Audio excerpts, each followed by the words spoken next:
suportahan ang bayanihan sa Tabuan Lasa tungo sa kapayapaan at kaunlaran.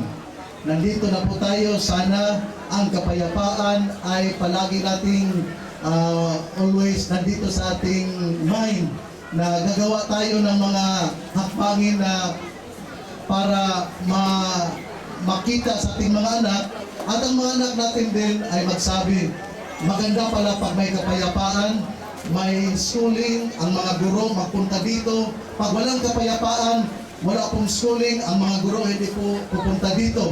Kaya nga, kailangan suportahan natin ang kapayapaan. Para din sa ating mga leaders, ang masasabi ko po na the true peacemakers are those who respect life. That is why when we respect life, then we are really giving the image or the message that we are true peacemakers.